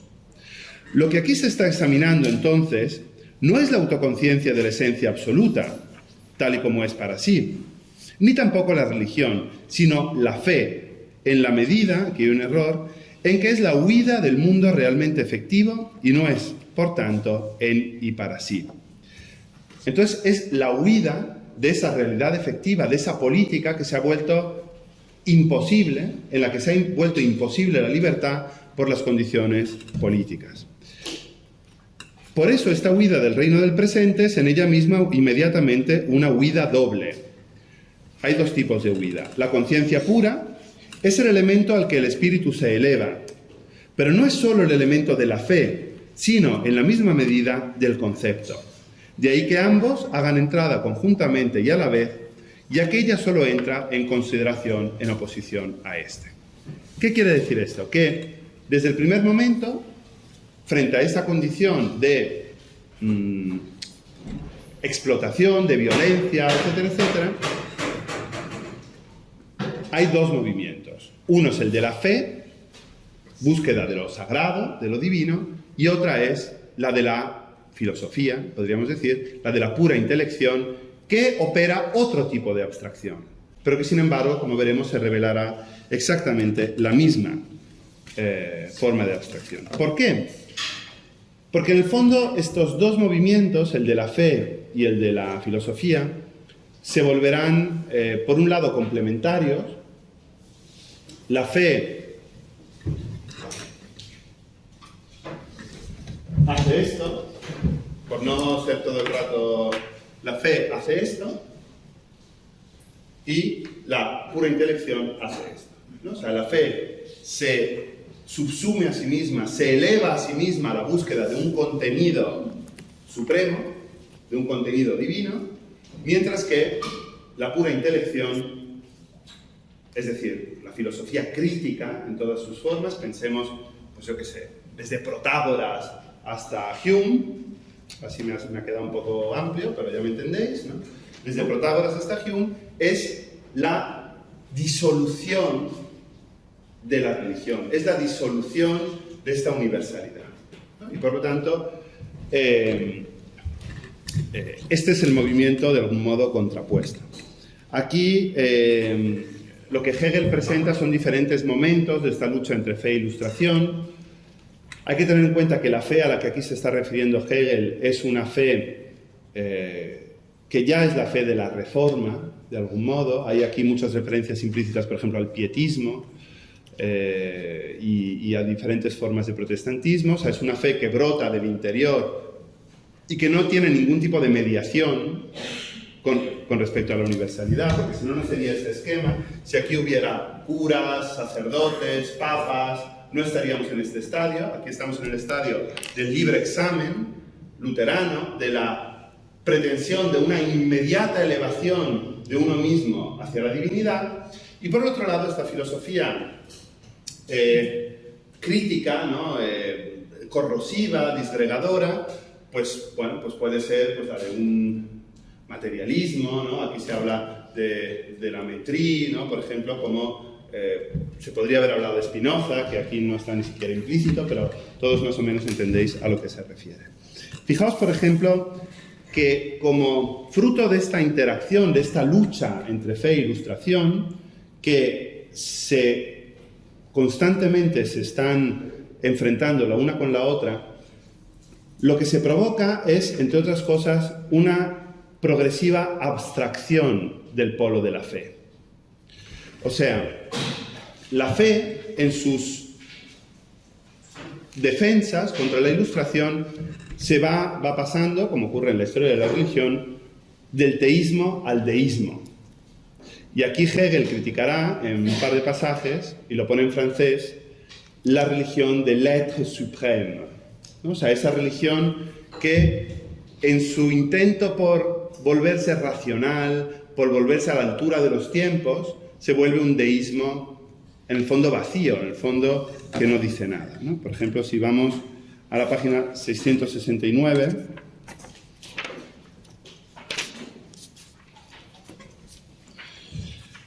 vamos a leer un trocito de este párrafo que empieza con ello.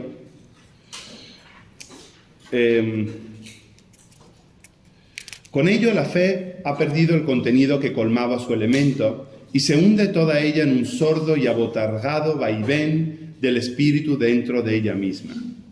Ha sido expulsada de su reino, o bien este reino ha quedado saqueado por la ilustración.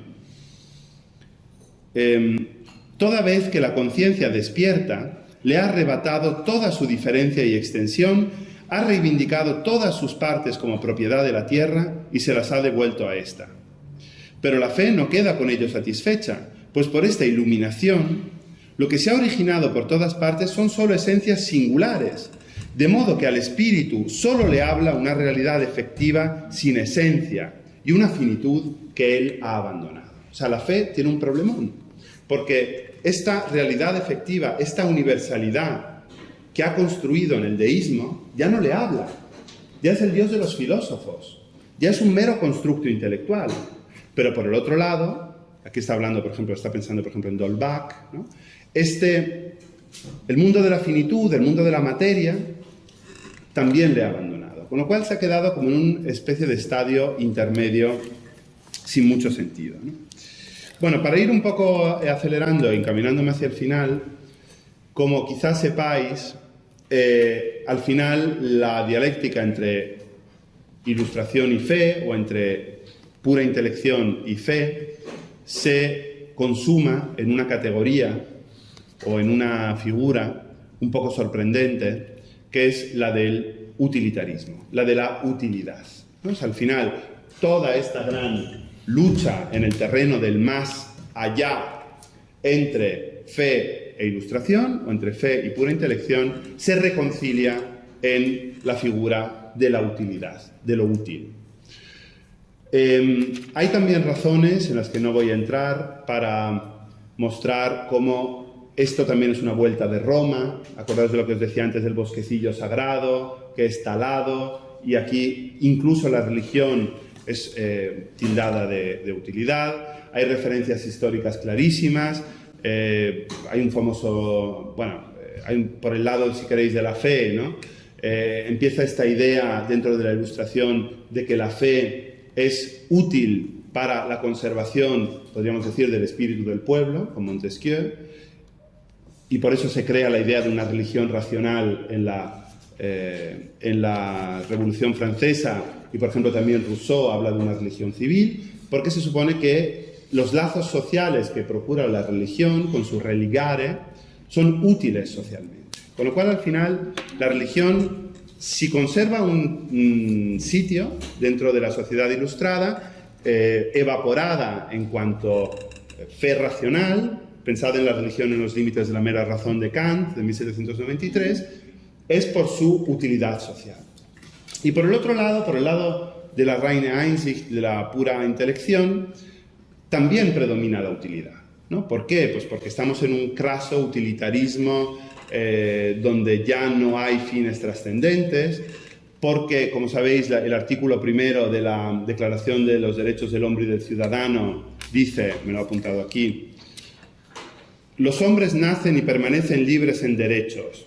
Las distinciones sociales solo pueden fundarse en la utilidad común, ¿no? La utilidad común es el único fundamento de las distinciones sociales, con lo cual también, como veis en la Declaración de los Derechos del Hombre y del Ciudadano, la utilidad, también por este lado ilustrado, es lo que hermana la fe, la ilustración, el materialismo y el idealismo. El polo de la esencia ha desaparecido, el polo de la universalidad ha desaparecido, se ha vaciado de todo contenido y por eso, de algún modo, todo da igual y vivimos en un absoluto y constante utilitarismo. ¿Qué pasa aquí? ¿No? Por lo tanto, hay una potencia desdelegadora de todo contenido, la ilustración ha vencido sobre la fe, ya no necesitamos ningún contenido universal, y lo que ponemos en la cúspide de nuestro esquema lógico es una mera operatividad, ¿no? No me voy a meter aquí en lo que es la libertad de Kant, porque para eso va a venir Navarro Cordón el próximo día, pero desde luego, ¿qué no es la libertad de Kant? Desde luego no es una sustancia, desde luego lo que es una operatividad, ¿no? Al igual que la unidad sintética de la percepción en un polo cognoscitivo, también en la crítica de la razón práctica hay una concepción de la libertad en términos operacionales y no ya sustanciales.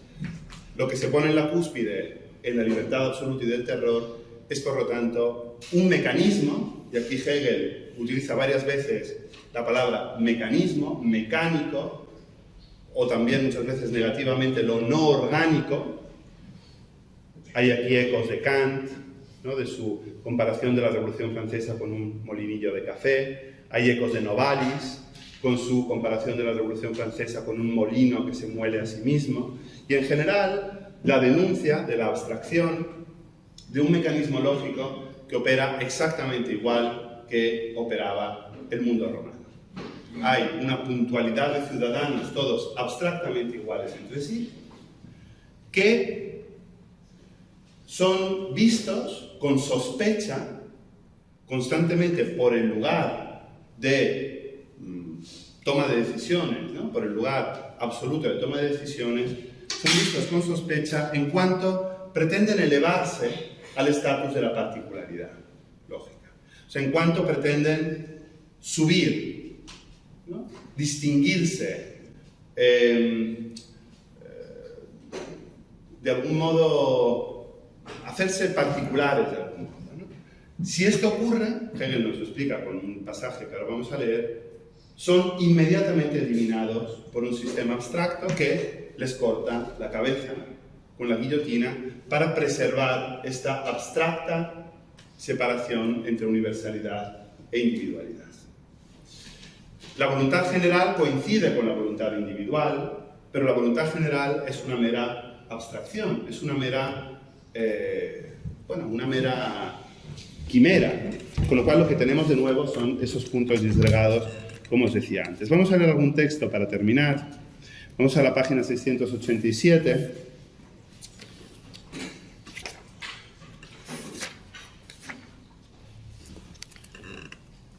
Y con esto ya vamos terminando. Fijaos.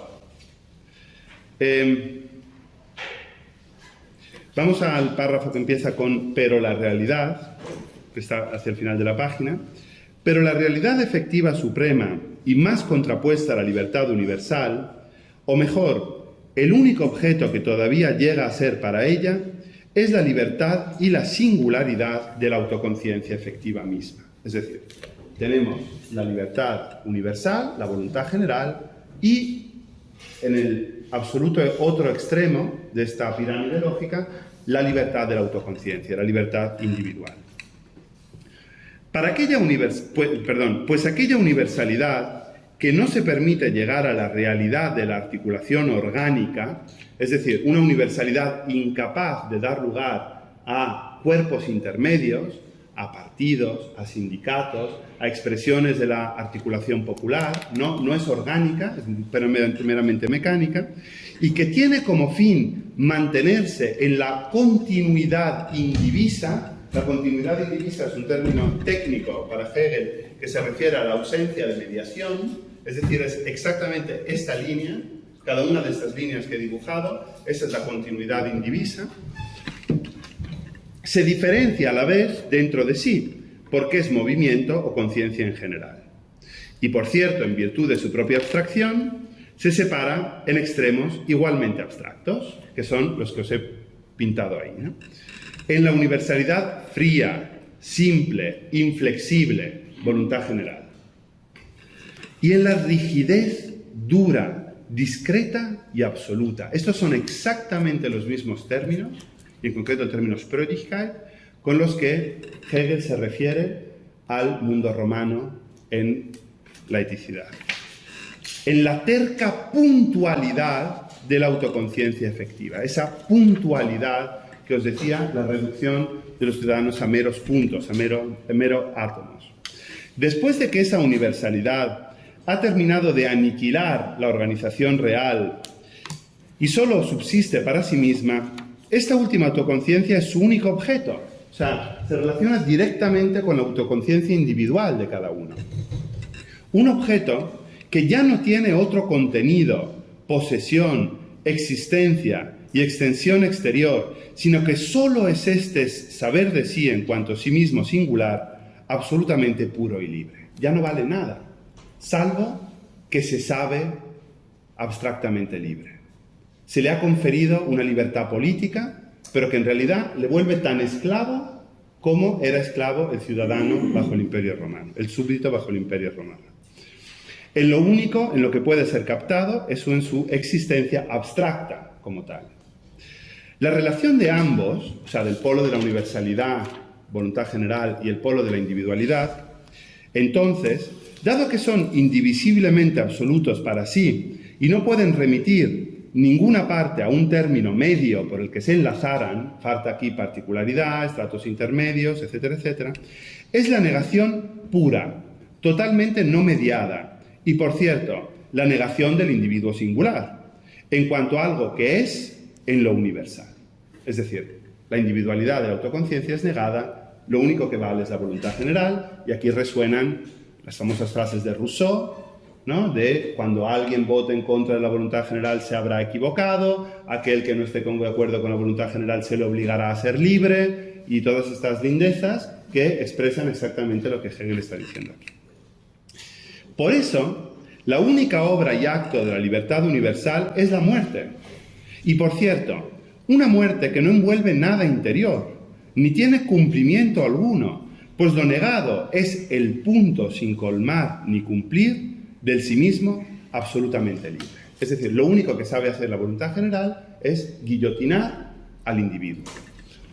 Es entonces la muerte más gélida y trivial, sin más significado que el de cortar de un hachazo una col o beber un sorbo de agua. Y aquí, como sabéis, está la famosísima referencia, por un lado, a la guillotina, ¿no?, que, como sabéis, fue probada por Guillotin con una col, y lo del sorbo de agua se dice a menudo que es porque los condenados bebían un sorbo de agua antes de ir a la guillotina, pero en realidad no es así. Es porque Hegel quedó muy impresionado, y tenemos cartas que lo testiguan, por unos ahogamientos masivos en el Loira que un jacobino llamado Carrier hizo justamente durante el terror, ¿no? Estos ahogamientos masivos sobre los que escribe Schelling impresionaron muchísimo a Hegel, y claramente aquí se está refiriendo a esto, ¿no?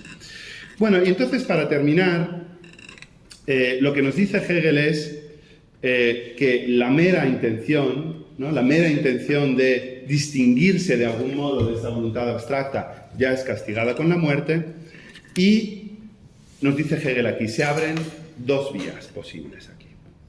Una es la tentación de la restauración de los cuerpos intermedios. Es decir, ¿qué falta aquí? Mediación. ¿Por qué hay violencia? Porque el amado feudalismo, con todos sus cuerpos intermedios, ha dejado de existir. No hay iglesia, no hay partidos, no hay gremios medievales y tal, ¿no? Entonces, una tentación es la restauración de estos cuerpos intermedios, que sería, propiamente dicho, la restauración. Hegel todavía no lo sabe, porque está escribiendo en 1806, pero desde luego lo sabrá muy bien a partir de 1815. La primera tentación es volvamos al Ancien Régime, volvamos a la creación de unos cuerpos intermedios, ¿no? Y aquí Hegel también se podría estar refiriendo a la aparición de partidos políticos que puedan estar mediando aquí y tal. Pero la otra vía, que es en realidad la que Hegel quiere perseguir y la que va a ocurrir en la moralidad, es mantener la forma lógica implantada por la Revolución Francesa, pero trasladarla al plano moral. Es decir, que haya una revolución, pero como decía Hegel en la época de Berna, una revolución de los corazones. Una revolución interna que dé lugar después a un cambio político. Pero, si os fijáis, la moralidad empezará de nuevo, otra vez, justamente con este esquema. Porque este esquema, interiorizado dentro de la conciencia, no es otro que el de la abstracta violencia y dominación del yo nouménico, si lo queréis llamar así, sobre el yo fenoménico kantiano, ¿no? O del yo absoluto fichteano, si es sustancializado, sobre el yo divisible, ¿no?, como dice en los tres principios Fichte, objeto, digamos, de violenta dominación, ¿no? Con lo cual, también habrá que salir de este marco lógico carente de mediación, también en el marco moral. Pero como veis, es fantástico como Hegel nos hace ver que el gran problema de esta sección y el gran problema de su capítulo y el gran problema de la época es este, es cómo salir de este estado de violencia abstracta, de una universalidad sobre la individualidad vaciada de contenido. Y esto es lo que se verá en la moralidad kantiana, donde, y para esto terminamos, a la que llegamos con una de estas inversiones tan fantásticas de Hegel. Vamos a leer el último parágrafo de este capítulo en la página 695, donde dice: la libertad absoluta, entonces, ha igualado la oposición consigo misma de la voluntad singular y universal, ¿no? Se supone que en este momento russoniano, hay una inmediata identificación entre la voluntad general y la voluntad universal. El espíritu extrañado de sí, impulsado hasta el ápice de su oposición, este es el momento más duro, más violento de todas las oposiciones que ha vivido, en el que el querer puro y lo volente puro todavía son diferentes, ¿no? Es decir, por un lado tenemos el querer puro, que sería de algún modo el polo de la universalidad, y lo volente puro, que sería el individual, rebaja la oposición hasta hacer de ella una forma transparente y se encuentra a sí mismo en ella. Igual que el reino del mundo efectivo pasa al reino de la fe y de la intelección, ¿no? O sea, igual que el mundo de la cultura de algún modo es abstraído en el mundo de la fe y de la intelección a través de una huida a la que nos hemos referido, del mismo modo la libertad absoluta pasa de su autodestructiva realidad efectiva a otra tierra que, como os decía, es Alemania, ¿no? A otra tierra del espíritu autoconsciente, donde ella, en esta inefectividad, es tenida por lo verdadero, en cuyo pensamiento se solaza el espíritu, en la medida en que él es pensamiento y sigue siéndolo, y sabe a este ser encerrado en la autoconciencia como la esencia perfecta y completa. Ha emergido la nueva figura del espíritu moral. Como veis, es muy interesante el componente reactivo y negativo con el que se pasa de la cultura o del espíritu extraño de sí a la moralidad. Es frente a los horrores del terror, nunca mejor dicho, cómo la autoconciencia se refugia en sí misma buscando la moralidad. De manera exactamente especular y simétrica a cómo la conciencia devastada por el Estado de Derecho se refugiaba en el estoicismo, digamos, en ese vínculo, en esa comparación que hemos hecho entre el capítulo 4 y el capítulo 6, ¿no? Con lo cual, hay aquí una vuelta, 1800 años después, del mismo movimiento que se había producido en Roma, pero evidentemente en un estado del espíritu muy superior, porque aquí tenemos ya una subjetividad plena, el adviento del cristianismo y de la reforma, y por eso esta revolución moral triunfará. Con esto hemos terminado y ahora estoy dispuesto a conversar, debatir y escuchar. Perdón que me he alargado un poquito más, pero había mucha tela que cortar.